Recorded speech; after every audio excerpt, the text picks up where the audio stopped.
El día de hoy voy a hablarles de un tema que se titula El último gobierno antes del fin. El último gobierno antes del fin. El pasaje central o nuestro pasaje de estudio es Mateo capítulo 24. Es un pasaje que hemos estado estudiando, un pasaje totalmente escatológico y que debemos de irlo entendiendo para no caer en errores. Y para comenzar y para poder introducir el tema, quiero darles las diferentes posturas que se usan para interpretar este pasaje.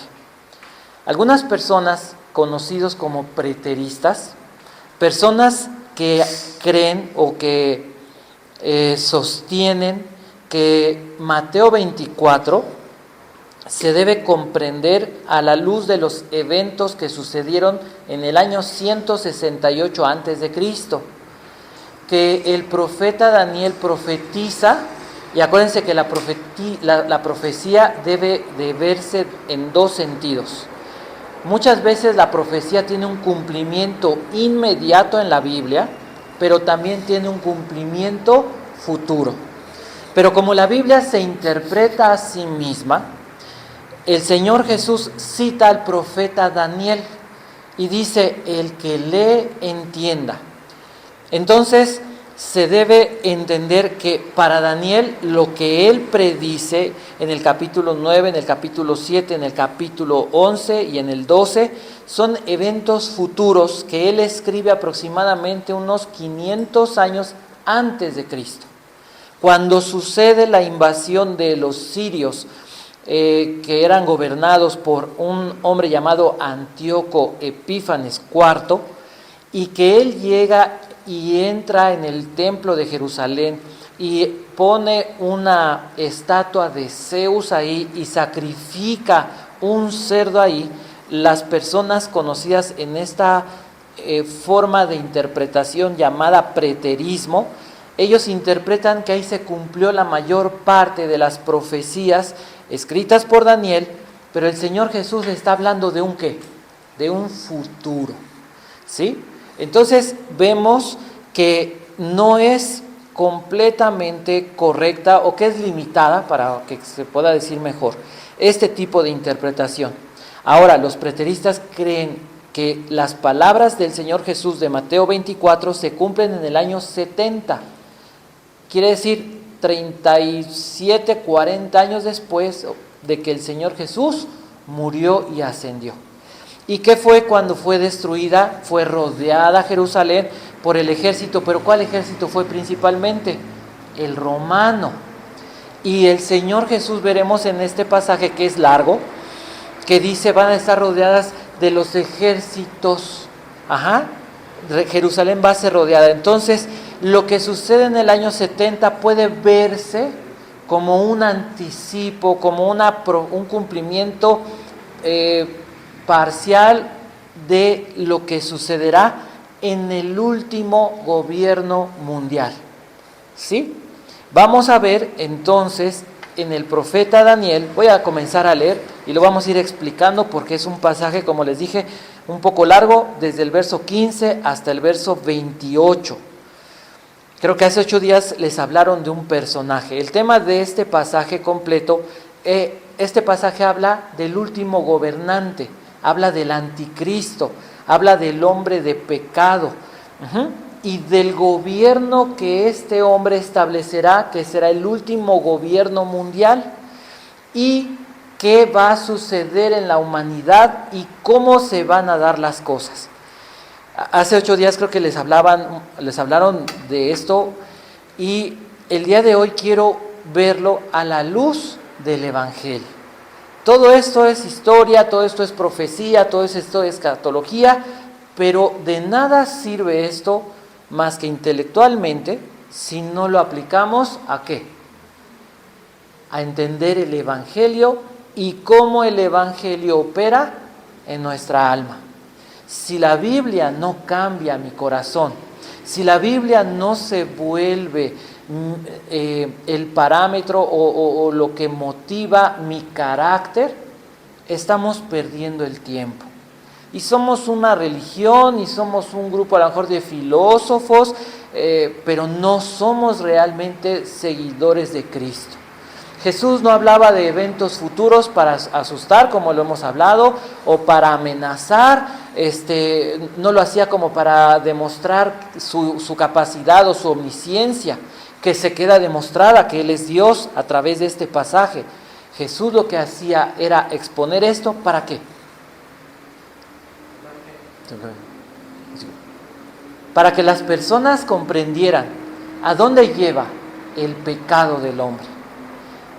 Que el anticristo es la expresión tal vez más alta o más sobresaliente de lo que es el corazón humano.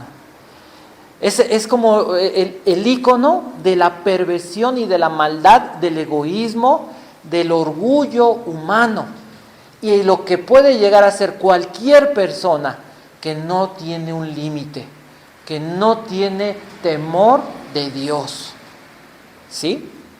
Una persona sin temor de Dios puede ser o puede tener este camino.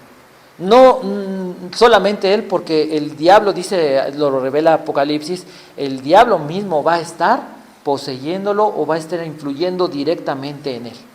Entonces dice la Escritura: por tanto, cuando veáis en el lugar santo la abominación desoladora de que habló el profeta Daniel, el que le entienda, aquí era Daniel 9:27, que se leyó hace 8 días, Daniel 9, Daniel 11, por lo largo del pasaje, solamente les voy a contar lo que dice Daniel.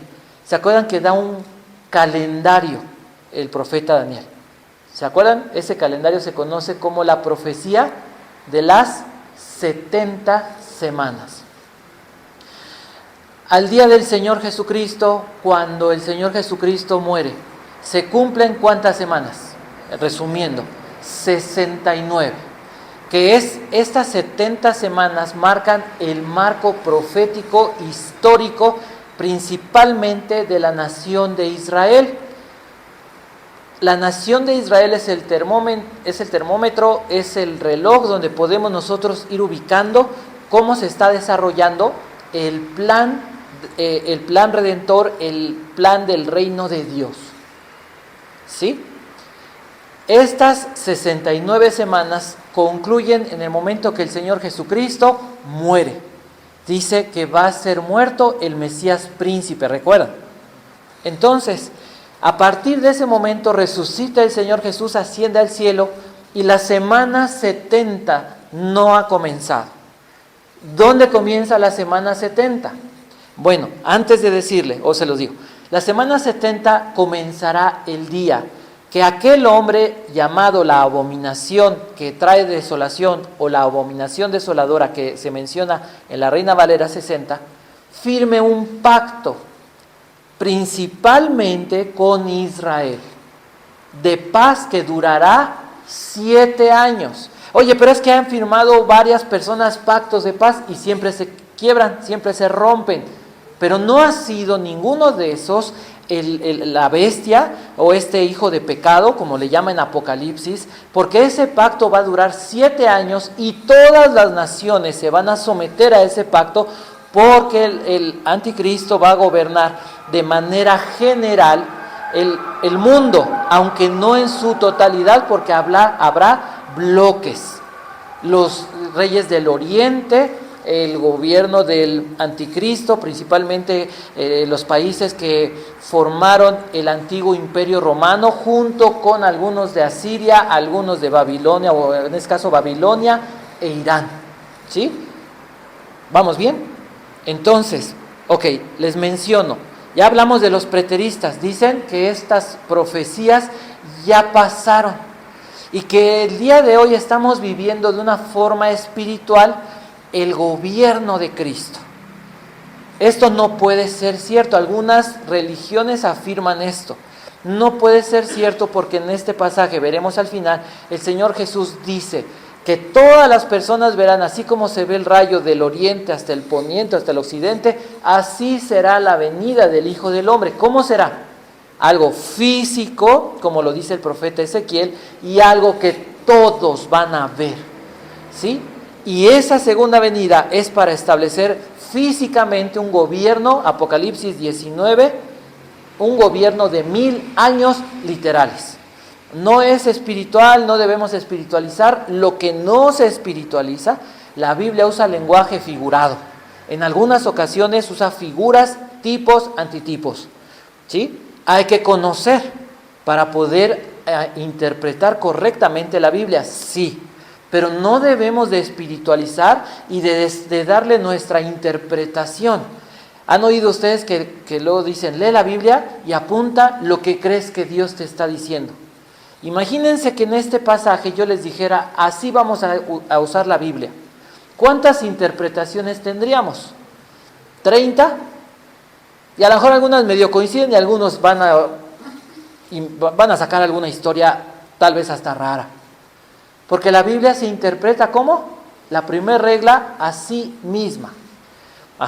Y la forma de leer la Biblia es como cualquier libro, literal y en su contexto cultural e histórico. Si algo hago diferente a esto, me voy a perder. ¿Saben dónde comenzó este error?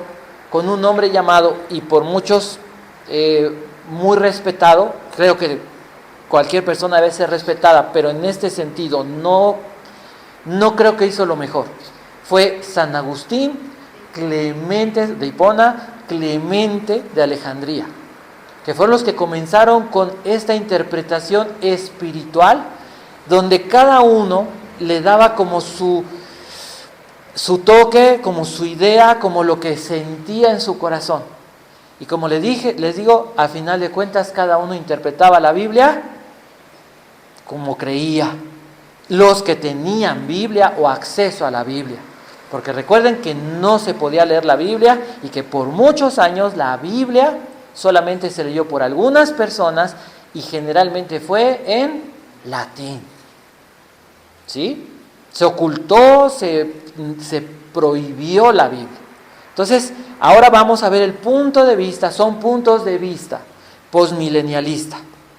¿Qué dicen las personas posmilenialistas? Son los que creen que al final del milenio es que el Señor Jesús regresará. Apocalipsis 19 literalmente nos dice cuándo será la segunda venida. Y no es al final del milenio. Ellos interpretan Mateo 24 con todo el Apocalipsis, describiendo la historia de la iglesia. ¿Sí? Ellos creen, y hay muchos teólogos que en la Reforma, o antes de la Reforma, muchos eran preteristas o amilenialistas. A partir de la Reforma, muchos cayeron en este sistema de pensamiento posmilenial, donde afirman que la iglesia es el reino de Dios y el reino de Cristo. ¿Somos parcialmente el reino o parte del reino? Sí, pero no somos la totalidad, y la iglesia no establece el reino de Dios. Primera de Timoteo, segunda de Timoteo, primera de Tesalonicenses, segunda de Tesalonicenses, Tito principalmente nos hablan sobre aspectos escatológicos, y el mismo libro de Apocalipsis, donde no podemos creer en esto, porque la iglesia, de acuerdo a estas porciones, ¿qué sucede?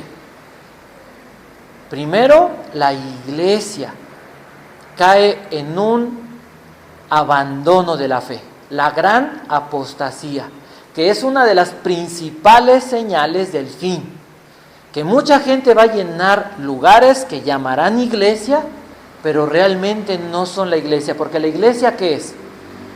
No es el lugar donde nos unimos, nos congregamos. La iglesia es el cuerpo místico de Cristo, el lugar donde el Espíritu Santo ha venido a morar en las personas. ¿En quiénes mora el Espíritu Santo? Efesios capítulo 1 dice, habiendo creído en el Evangelio, y habiéndolo oído y habiendo creído, fueron sellados con el Espíritu Santo, que es las arras de nuestra herencia, hasta la redención de la posesión adquirida. ¿Qué quiere decir esto? El Espíritu Santo es un regalo, es un don, es un anticipo, es el sello, es la presencia de Dios en los que han entrado en el nuevo pacto.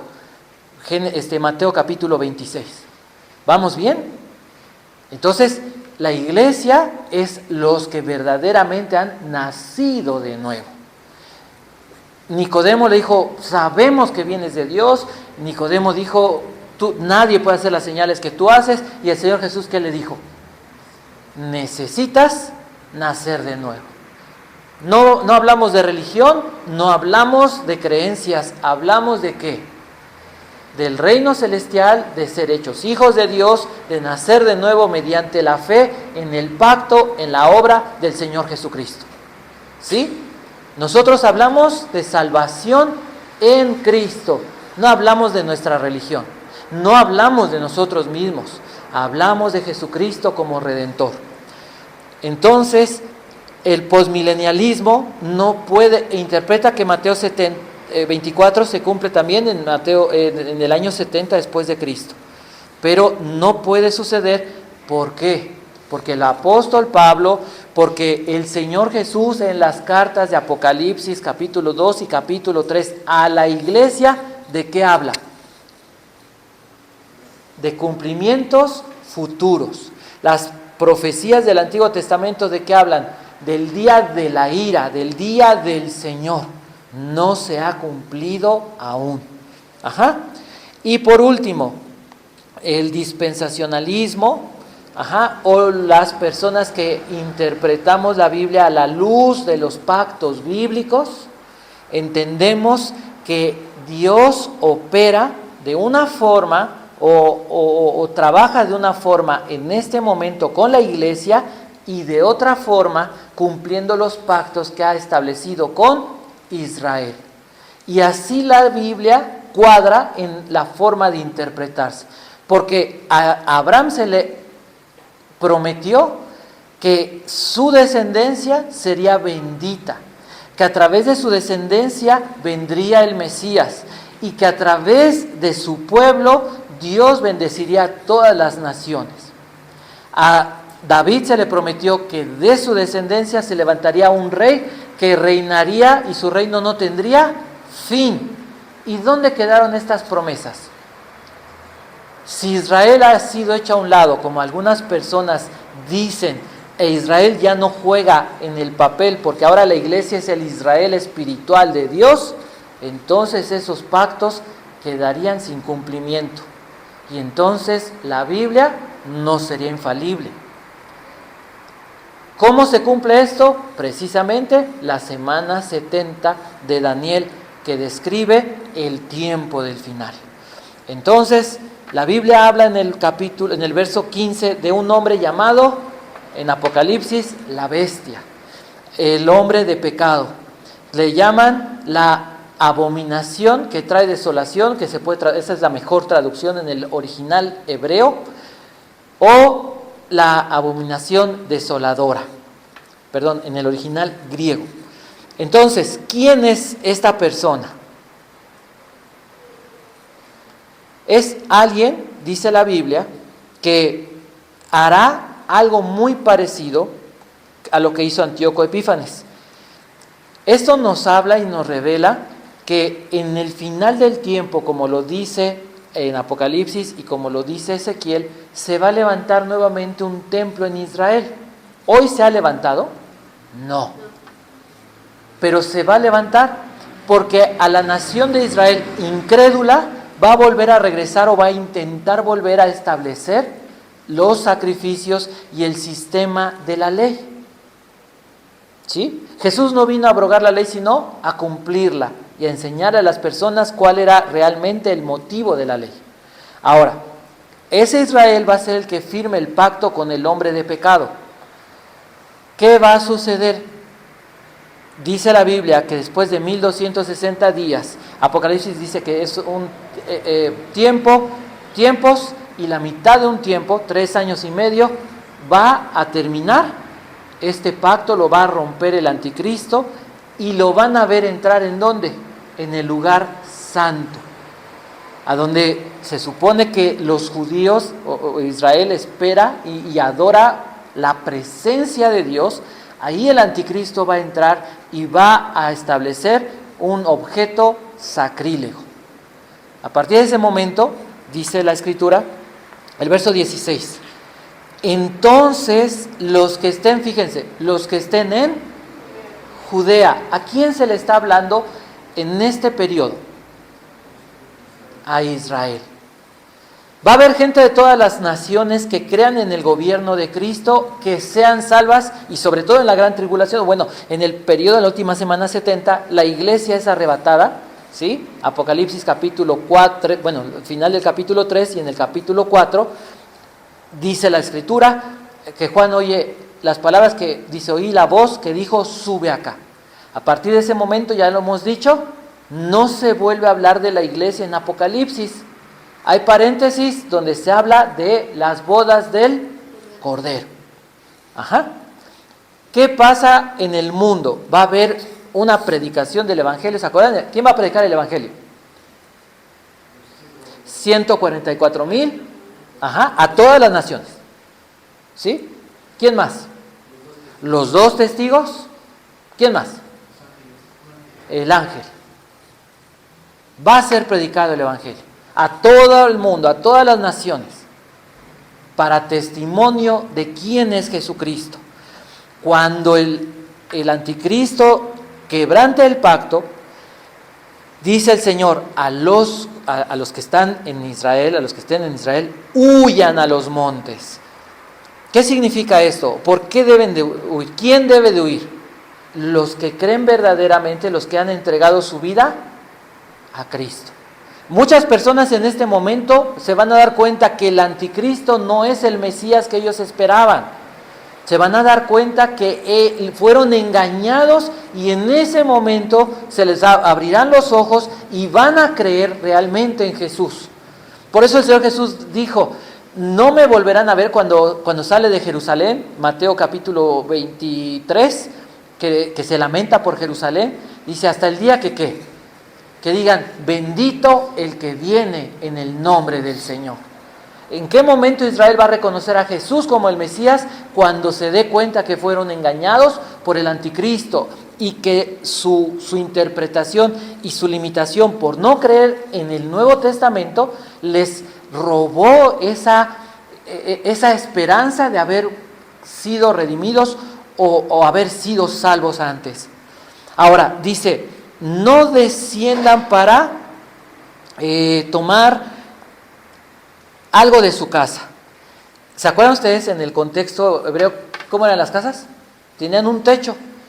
No se necesitaba bajar por escaleras internas, sino que generalmente tenían escaleras externas para bajar de la azotea y entrar en la casa. ¿Qué dice?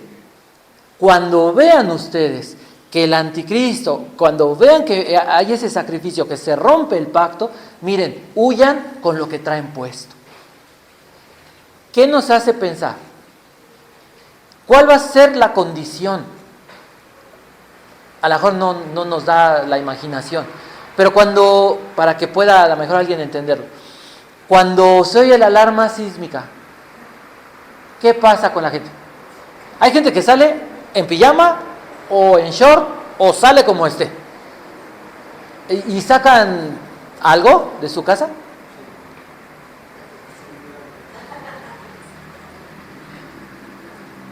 ¿Por qué sale así la gente?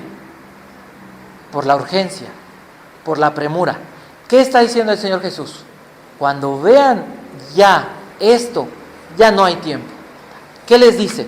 Verso 17, el que está en la azotea no descienda para tomar algo de su casa, y el que está en el campo no vuelva atrás para tomar su capa. Mas hay de las que están en cinta. Digo, las mujeres pueden tal vez entender esto, los hombres probablemente no, pero cuando vemos la historia del Señor Jesús, que tiene que llevar a María hasta Belén para registrarse y registrar la familia, entendemos el peligro. A veces a las mujeres se les dice, no debes de subir escaleras, no debes de hacer esto, debes de mantener reposo casi absoluto. ¿Por qué? Porque las que están embarazadas o gestando, las que están dando de comer a los bebés, necesitan cuidados especiales. ¿Qué dice el Señor? Ay de las que estén encintas y de las que críen en aquellos días. ¿Qué instrucción da? Orad, pues que vuestra huida no sea en invierno ni en día de reposo. Y sí está específicamente hablando de que deben las personas comenzar a orar para esos tiempos. Que el Señor tenga misericordia de su pueblo. No solamente su pueblo va a ser perseguido, cualquier creyente en Jesucristo va a ser perseguido. Y encontramos en Apocalipsis que el precio de decir creo en Jesús va a ser peor que el que vivió la iglesia al principio en el siglo I o los primeros siglos del cristianismo, o que viven en algunos países o en el sur de nuestro país. Decapitación, crucifixión, ser quemados. Decir que cree uno en Jesucristo y que uno dice que Cristo es el Salvador, el Hijo de Dios, les va a costar la vida. ¿Cuántas personas van a morir? Lee Apocalipsis capítulo 6, capítulo 7. ¿Cuál va a ser la condición de vivir por fe? ¿Cómo vas a vivir por fe? ¿O cómo va a vivir la gente por fe? Cada día se va a jugar su vida. Tú dirías, bueno, a la iglesia a nosotros no nos va a tocar. Entonces, ¿cómo aplicaríamos o cómo entenderíamos esto el día de hoy? Hace rato platicábamos y en esta semana Dios me permitió pasar por algunos momentos no gratos, de disgusto en mi entorno. Y molesto, le dije, Señor, gracias por las pruebas, pero te digo la verdad, me disgusto. Y me acordé de esto. El Señor les dijo a las personas, cuando vean lo más peligroso, cuando esté en peligro su vida, ¿qué hay que hacer? Hay que orar. Y al principio por eso comencé orando. ¿Qué dice la Biblia generalmente a las personas? Invócame, búsquenme. O sea, el Señor desde el principio de la Escritura, desde el principio del Génesis de la creación, ¿qué ha querido el Señor con nosotros? Tener una amistad, tener un pacto. Porque esto muchas veces no lo van a oír y a lo mejor les brinca. Un pacto, el matrimonio es el reflejo de la unión que Dios quiere tener con los hombres, con la humanidad. El matrimonio es inquebrantable, ¿sí? Pero el hombre se divorció de Dios. Dice el Señor al pueblo de Israel, fui para ti un esposo. ¿Pero qué hizo Israel? Pero me dejaste y te fuiste tras tus amantes. Y el pueblo de Israel rechazó a Dios. ¿Cuál es la forma de tener contacto con Dios? ¿Cuál es la forma en la que podemos entrar en contacto con Dios? Orar. ¿Cuál es la forma de estar protegidos ante cualquier adversidad y ante cualquier tribulación, ante cualquier circunstancia? Orar. Puedes estar aquí y tu corazón puede estar hecho pedazos, desesperado, tener episodios de angustia, de enojo, de ira. Puedes estar divagando, puedes estar anhelando estar en el mundo con la basura del mundo. Lo único que cuida nuestro corazón y lo preserva es mantenerlo en contacto con Dios, es mantenerlo en contacto con Cristo, y esto solo se logra orando. Y creo que les hablé un poco de la oración la semana pasada. Puedes leer muchos libros, lean libros de oración, pero practíquenlos. Ahora de plano tú dices, no me da tiempo, no puedo, soy la persona más ocupada. Mira, haz una llamada telefónica, habla con Dios. Bueno, habla con Cristo. He hecho un experimento. En mi trabajo llegan personas y me platican y esto, lo otro, mis problemas, esto, lo otro, me pasó esto. Y a veces les digo, encomiéndate a Dios. No, yo siempre con el de arriba, no, el jefe, ¿no? ¿Pero qué creen? La otra parte. Mira, encomienda, dice lo siguiente la Escritura. Echando tus cargas sobre Él, sobre Cristo, porque Él tiene cuidado de ti. Habla con Jesucristo. Habla con Él. Él está interesado en tu vida. ¿Y qué creen que pasa? Ahí ya no es yo siempre, ahí hay una resistencia. ¿A quién debemos guiar a las personas? ¿A Dios? Para las personas Dios está lejos y la tierra es el lugar más olvidado de Dios. Para otros, bueno, Dios nos creó, pero hay que echarle ganas. O sea, ya Dios hizo lo que le tocaba, pero ahora nos toca a nosotros. y siguen dejando a Dios afuera. Pero Dios quiere una relación de vivir caminando. ¿Qué dijo Jesús? Tomen mi yugo. Mi yugo es fácil y ligera mi carga. Aprendan de mí. ¿Cómo puedo aprender de Jesús? Dice, ponte mi yugo. ¿Quién va conmigo en el yugo? Cristo. ¿Y cómo camino o cómo aprendo de Cristo? Caminando con Cristo. Este pasaje es que habla de tiempos futuros, ¿no? Este pasaje te dice, cuando las cosas están mal, cuando ves que la fe está en decadencia, cuando ves que a las personas ya les cuesta trabajo hablar de Cristo, que le dices tú, ¿por qué no le compartiste a alguien esta semana? No, pues es que lo que pasa, ya ves que la gente ya no quiere oír, porque no, y entonces o sea, hay cuántas excusas para no hablarle de Cristo a la gente. La realidad, ¿cuál es? Que no tienes la unción, el valor, el arrojo para decirle, mira, o a lo mejor dices, sí, pero no tienes esa sabiduría, ¿no? Esa palabrita que en el momento, ¡pum!, que a lo mejor ni la piensas. Te ha pasado, seguro te ha pasado que de repente algo te dicen y tú, la Biblia dice esto y esto, y dices, caray, ahora sí oré, ¿no? Se nota porque el Espíritu Santo pone una palabra en tu boca. ¿Dice la Biblia eso, sí o no?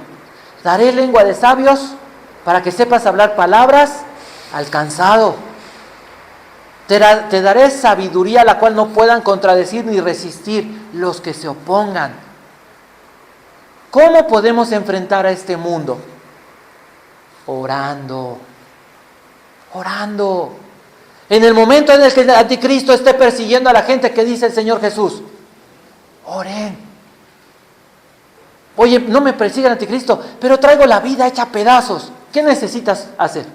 Orar. Estar en contacto con Dios. ¿Puedes leer 10 capítulos, hermano? ¿Y sabes qué? Puedes dar toques. Hoy estaba calentando agua. Y entonces, en mi inconsciencia, meto el dedo y siento el toque. Y le digo, a la hora me electrocuté. A veces las personas con su carácter están así. A veces, hasta con la mirada, dice uno. ¿Por qué? Porque no hemos pasado tiempo orando. ¿Cómo la Biblia se vuelve real? Mira, un día me enojo con Laura y se me ocurre no pedir perdón y se me ocurre no orar, ¿no? No. A medio camino me siento aquí mal, pesado, ¿no? El carácter, mira, se pasó el alto, no, y ese no dejó pasar a la señora, no, y nadie le ayuda, no. Y entonces me doy cuenta que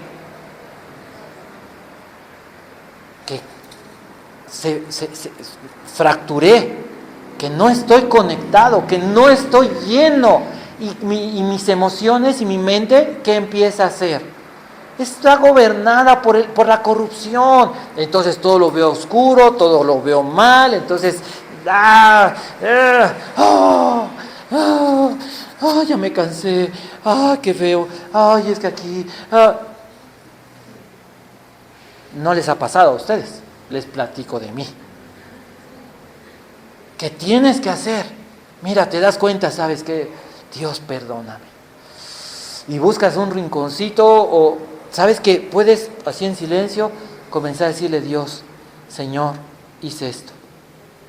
Y reconocer que tú dirías, pero si nada más me enojé, no le dije nada. Sí, pero tu coraje, pero tu actitud, por tu coraje, por tu actitud, por tu mal carácter, ¿quién murió? Jesucristo. Por tus caprichitos, murió Cristo. Por tus groserías, por tus faltas de respeto, por tu falta de honrar a las personas, por no hacer lo que se te manda, al que sabe hacer lo bueno y no lo hace, le es pecado. Por eso murió Cristo. Y tú debes de sentirte agradecido, pero también responsable de decir, por mí, a lo mejor si hubieran sido todos perfectos, por mí hubiera muerto Cristo, por mí murió Cristo. Porque hay que hacerlo personal. Y eso el Espíritu Santo lo usa para que digas: Dios, perdóname, perdóname. Porque si no me fulminas y si no me pasa algo y si no he cosechado las consecuencias, es porque Jesús murió por mí, pero para mí. Porque su justicia, su sacrificio me da la oportunidad de ser perdonado. Y esa es la condición en la que yo debo de vivir, en gracia, conectado con Dios, conectado con Dios, conectado con Dios. Después de orar y al leer la Biblia en actitud de oración, ¿sabes cómo cambia tu actitud? Tu forma de ver, de oír, de percibir, de relacionarte es diferente. No lo produces tú, es el Espíritu Santo. Estás impregnado. Si tú no te bañas más de un día, se nota tu humor, ¿sí o no? Ayer estaba en un lugar y la persona que venía junto se sentía la unción, ¿no? ¿Y qué hace pensar eso? ¿Qué aroma hay en mi corazón? ¿Qué aroma percibe la gente de mi corazón? ¿Qué aroma percibe Cristo de mi corazón? ¿Es un aroma grato, agradable, de adoración, de agradecimiento? Les he dicho, a lo mejor no podemos andar sonriendo, ¿no? Pero acuérdate, ¿tienes algo que agradecerle al Señor? Esa cara es la que tienes que tener, agradecido. Un corazón agradecido. El Evangelio se trata de relación con Dios y a través de la oración el Evangelio sigue operando. ¿Sí? El Evangelio no es pasado. Ya me perdonaron y ahora a ver cómo le hago. El Evangelio sigue operando, sigue trabajando, sigue actuando, sigue haciendo las cosas. Jesús no se quedó en el pasado, Jesús vive y vive en nosotros hoy. Y hoy tiene que cambiar nuestro corazón y nuestro carácter. Es una lucha diaria, pero se gana. Tenemos que ganar. Somos ejemplo para muchas personas. ¿Va a ser buen ejemplo o va a ser mal ejemplo? Verso 21. Ahora comienza a hablar. ¿Cuál es el resultado de que un malvado comienza a gobernar? Verso 21, ¿qué dice? Porque habrá entonces gran tribulación, cual no la ha habido desde el principio del mundo hasta ahora, ni la habrá. ¿Ha habido momentos más difíciles para Israel que el año 70? ¿Cuál sería uno? Porque la historia ha sido terrible. Pero ¿cuál sería uno? A partir del año 70 se quedan sin tierra y son esparcidos. Pero acuérdense, hace 65 años, ¿no? Desde el 39 hasta el 45. La Segunda Guerra Mundial, lo que desata la Segunda Guerra Mundial. ¿Cómo les fue? Hoy la gente planea ir a Jerusalén. ¿A qué creen? A manifestarse y a atacar al pueblo de Israel. Por la guerra que hay, o bueno, por la batalla que tienen contra los terroristas. O sea, no importa que los demás son terroristas, no importa lo que pasó, no importa que fueron atacados, la gente está en contra ¿de quién? De Israel. Tú dices, soy cristiano, ¿y qué crees que va a pasar? La gente va a buscar ¿qué? Va a buscar hasta qué punto llega tu cristianismo. Entonces, ¿a qué nos llamó el Señor? ¿A pelear?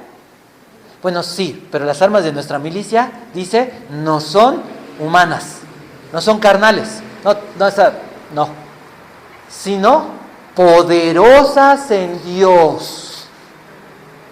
Poderosas en Dios. ¿Con qué comienza la batalla? O bueno, ¿con qué comienza y dónde se desarrolla la batalla? Con la oración. ¿Y de qué o cómo se logra la victoria? Por la fe en el poder de la palabra de Dios. No te sabes más que el Salmo 23. No tienes muchas herramientas. ¿Y tu fe cómo está? Inmadura, pequeña. ¿Tienes fe? Sí, algo. Pero necesitas Biblia, ¿para qué? Para que tu fe crezca. para que cuando venga, a lo mejor viene una lagartija y la aplastas. Pero si viene ya algo más pesado, tienes que tener fe. Cada uno tiene batallas que está sufriéndolas. Algunos con amargura, algunos con alguna necesidad, algunos con el miedo, algunos diferentes situaciones. El rechazo.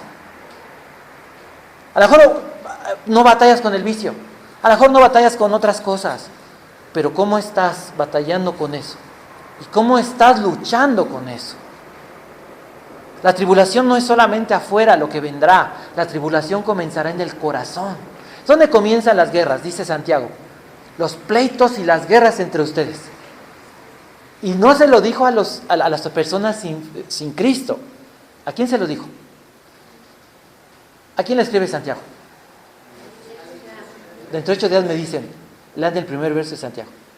A los que están en la dispersión, a los creyentes. ¿De dónde vienen las luchas y las guerras entre ustedes? ¿Dónde batallan? En sus emociones, en sus pasiones, en su corazón. O sea, ya cuando te peleaste con alguien, ¿es porque tú ya traías lo tuyo? Ya nomás te dieron las cosas. ¿Por qué? Porque ha faltado contacto con Dios. Entonces, va a haber una gran tribulación. ¿De qué tamaño? Dice, no la ha habido en el mundo ni la habrá. Verso 23 y 24. El engaño. Vendrán falsos cristos, falsos salvadores. Personas que dirán, para que entendamos esto, porque a veces pensamos que va a aparecer a alguien y a nuestro concepto de Cristo, pues a lo mejor alguien de vestido de túnica blanca. Y no. Entendamos, la palabra Cristo, ¿qué significa? ¿Cómo se interpreta? El enviado de Dios. Cristo, Jesús, era el enviado de Dios. El enviado rey para salvar al mundo, ¿sí? Entonces va a haber gente que va a decir, yo soy enviada de Dios. Y va a haber gente que haga milagros. Y dice la Biblia, y muchos, ¿qué creen? Van a ser engañados. En esta semana conocí unas personas que salían del centro Banamex, pero muchísimas, de la religión de los testigos de Jehová. Y habrá quien diga, ¡ay! De veras, merecen respeto. Ellos no creen en Jesús. ¿Cómo la Biblia se puede practicar? Se puede creer, se puede recibir sin Cristo. No se puede. Porque es querer cumplir la justicia de Dios, vivir el reino de Dios en nuestra condición humana. ¿Quién puede? Nadie ha podido. Y sin esperanza, y sin promesas, sin realidad. Pero esas personas a las 8 de la mañana, a las 7 de la mañana, con un carrito, están regalando literatura al que quiera. Y los que dicen tener la verdad, la tienen guardada.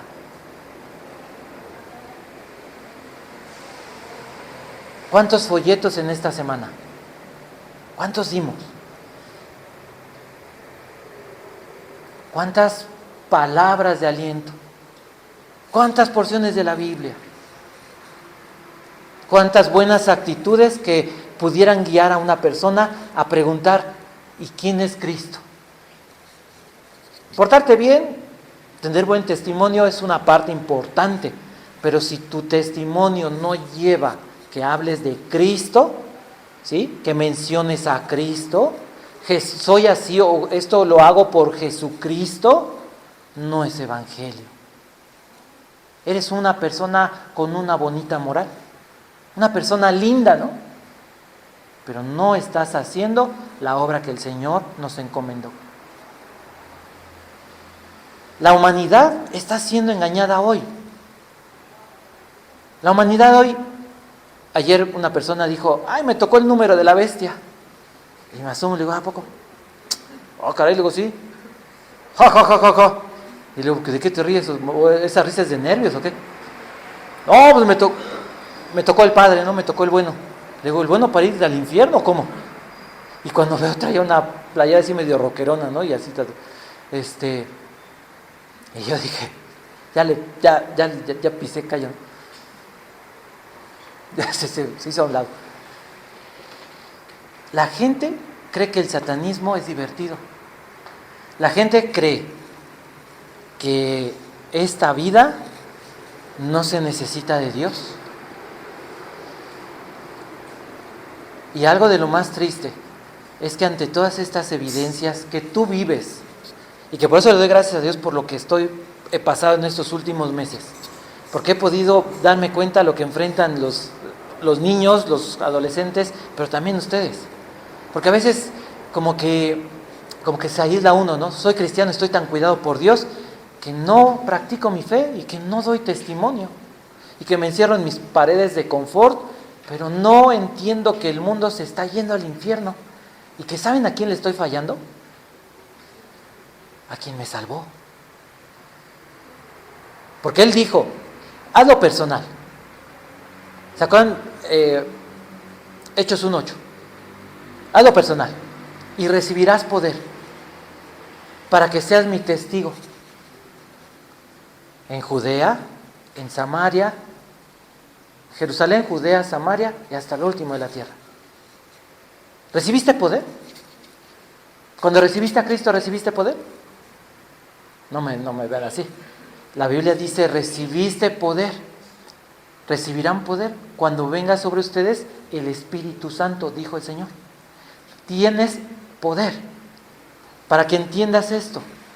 El Señor Jesús no hizo ningún milagro antes de que el Espíritu Santo viniera sobre Él. Y a lo mejor esto te vuela la cabeza. Es una pregunta de seminario. Tienes una profundidad teológica la que tienes que desarrollar. ¿Jesús hizo las cosas como Dios o como hombre? Porque es Dios hombre, que no se puede separar. Pero Él hizo los milagros que hizo como Dios o como hombre.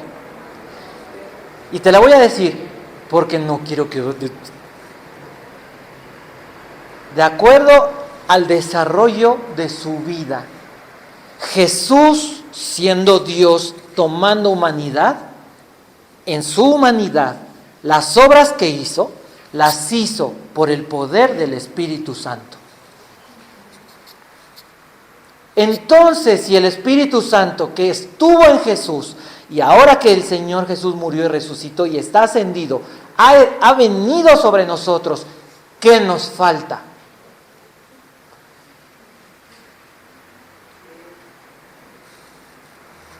Contacto con Dios para que nuestra fe crezca y comiences a hacer lo único que nos ha pedido el Señor, a hablarle de Cristo a la gente. Vivir en victoria no sobre el mundo, o bueno, no sobre el sistema del mundo sí, pero no sobre la gente, sobre nuestra carne. Y dentro de 8 días quiero comenzar, vamos a estudiar el libro de Jueces alternado, porque creo que es necesario. Porque creo que necesitamos una sacudidita de polvo para entender por qué no vivimos a la luz de esta revelación, a la luz de lo que Dios nos ha dado, a la luz de lo que Dios nos ha provisto. Porque nuestra carne está hasta acá, pero nuestra vida espiritual está hasta abajo. ¿Para qué es esto? Para que digas, ay, soy lo peor y me voy de la iglesia. No. ¿Para qué es esto? ¿Para qué? Para que volvamos a Cristo, para que volvamos a las primeras obras, para que nos levantemos, para que vivamos. O sea, ¿para qué nos dejó el Señor la Biblia? Para vivir a la manera de lo que el Señor ya planeó. Te voy a contar la última historia para terminar, porque dice la Biblia al final, ¿cuál es nuestra esperanza? Porque como el relámpago que sale del oriente y se muestra hasta el occidente, así será también la venida del Hijo del Hombre. ¿Y qué significa esto? Que un día todos vamos a ver al Señor Jesús. Las personas que no creen en Él lo van a ver. Los ateos lo van a ver. Los que creen en religión y dicen que cualquier religión es igual o mejor que Jesús, lo verán. Pero serán condenados. Nosotros, en algún momento de nuestra eternidad, estaremos delante de Él. ¿Cómo quiere el Señor que lleguemos? ¿Cómo? No me vean así. No. ¿Qué dice la Biblia? ¿Cómo espera? ¿Cómo espera encontrarnos? ¿Con vestiduras? Blancas, de lino fino. ¿Y a una iglesia? ¿Cómo? Victoriosa, sin mancha. ¿No dice la Escritura, unidos a Cristo, en Cristo somos más que vencedores? Pues ese amén debe ser, sí lo creo, estoy seguro, sí lo afirmo, estoy consciente, estoy de acuerdo, eso significa amén, así le hacemos. No sé qué otro sinónimo pueda tener. Entonces, por favor, sonrían. Cristo nos ama. ¿Estamos aquí para qué? Para ser alimentados, y lo que hoy estás experimentando, mañana repítelo, ponte a orar, lee la Biblia en actitud de oración y dile, Señor, esta porción es demasiado para mí, no la entiendo. Apúntala y la platicamos. De verdad, te ayudo, la entendemos.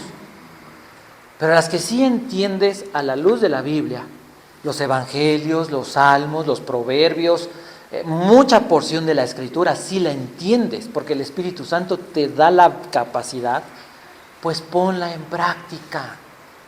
¿Y quieres verte y vivir así como bien? ¿Sí o no? Sí. Nada más uno. ¿Alguien más? Sí. ¿Algún otro?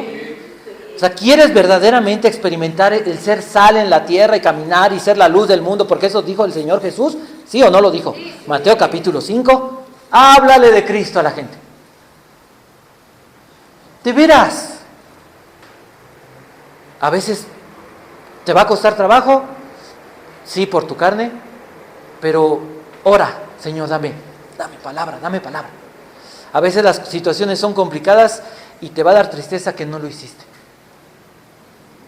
Pero hay veces que hay que ser un poquito arrojados, con respeto, con prudencia. Les platiqué que un día yo iba en el metro y una muchacha estaba llore. Y como no se trata, como dicen los jóvenes, hay que evangelizar, no puedes pensar en algo y no puedes poner en peligro tu testimonio, tu relación con Dios. Entonces es difícil a veces acercarse a las mujeres, ¿sí? Por tratar de mantener esa distancia que honre a Dios, que honre a Cristo. Lo único que pude decir es, no sé cuál sea el problema. Le regalé un chicle y le dije, pero hable con Cristo. Él le puede ayudar. A lo mejor se había peleado con su novio, a lo mejor había tenido una mala calificación, a lo mejor tenía un problema de salud, a lo mejor tenía un problema, no lo sé, pero ¿quién sí lo sabe? El Señor Jesucristo. Y algo, háganlo. Ya no hablen de Dios. Quiero hablarte de Cristo. De veras, dígale a una persona, mira, a mí Jesucristo me prometió cambiarme el corazón y cambiarme la vida. Mi vida estaba hecha a pedazos. No te doy detalles porque me avergüenzo. Pero quiero darte a lo mejor un detalle de cómo el Señor me encontró. Y al día de hoy, aunque no vivo en el cielo porque este mundo no es el cielo, estoy caminando con Cristo. Quisiera que lo conozcas. Esto lo puedes decir, ¿cuánto tiempo lo hicimos? ¿1 minuto? ¿2 minutos? ¿Lo puedes hacer o no? Sí, sí. Y sabes, acuérdate de algo. Tu vida es una película que hay toda una audiencia así. Cristo, los ángeles y también el diablo, esperando a ver cómo te conduces.